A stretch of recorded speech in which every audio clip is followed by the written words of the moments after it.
Narito tayo ngayon upang matunghayan ang talaga namang nag-iinit at latest issue ni Ate Erica. Sa pagpapatuloy nga ng ating istorya ay nandun pa rin si Kalingap Val Santos Matubang sa dating bahay ni Ate Erica at ini-interview pa rin ito ang tita ni Ate Erica.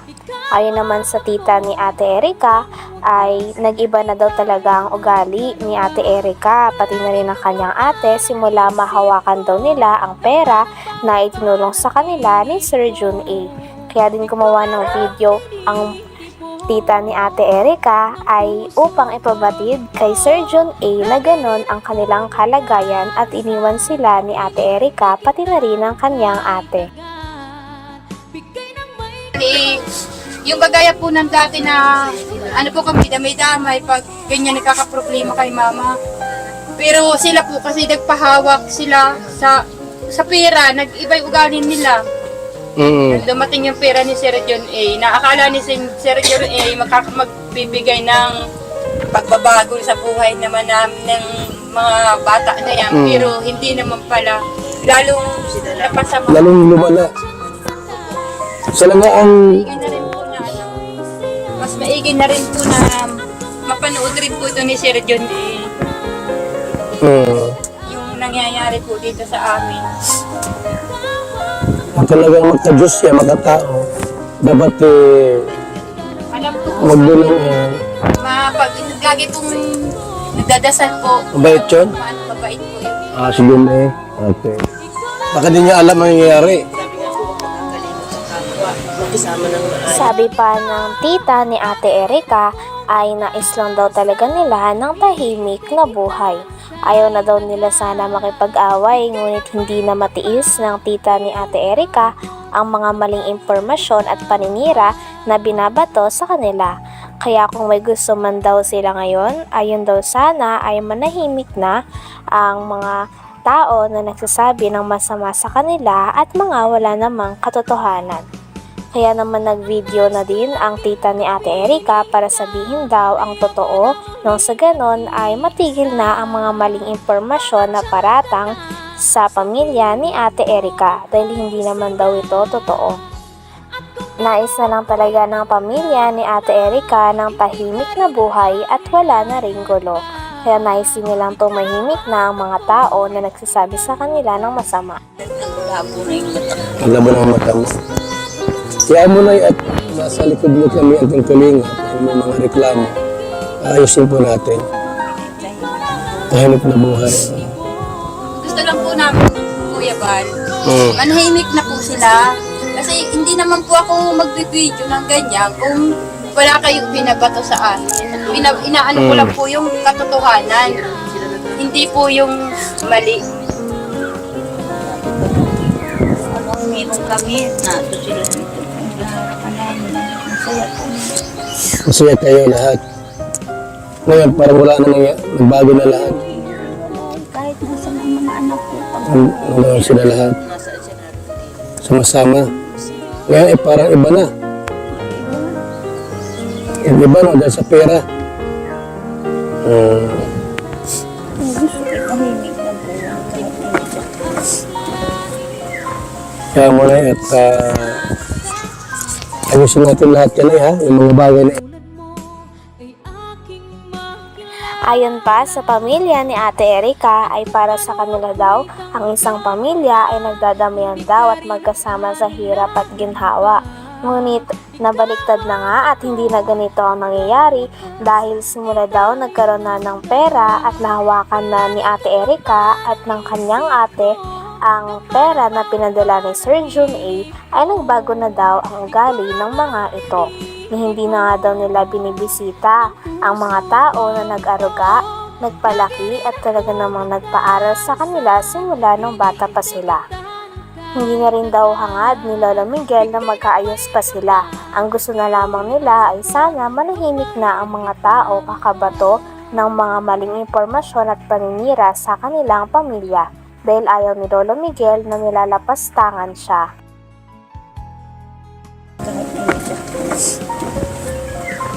kaya muna at ayusin natin lahat yan ha, yung mga bagay na ito. So pagka hindi maayos. Pangit naman hindi maayos ang buhay nindo. Sa ibang tao, sino ba ang magdadamay yan? Hmm. Kaya naman, ako'y wala na.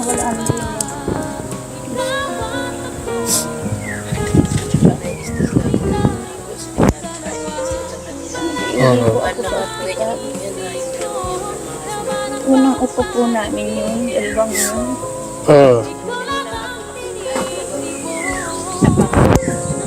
Ang mga apo naman ako malibili. Nay, apo ba, ano yan? Sila Erika ba sila may apo niyo sa panganay yun?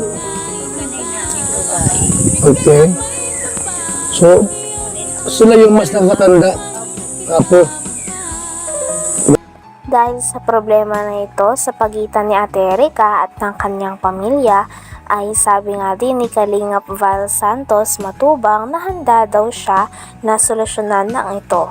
Kaya naman tinatanong niya at patuloy niyang ini-interview ang pamilya ni Ate Erika nang sa ganon ay malaman niya pati na rin ng mga tao ang tunay na side o ang hinaing ng pamilya ni Ate Erika sa kanya.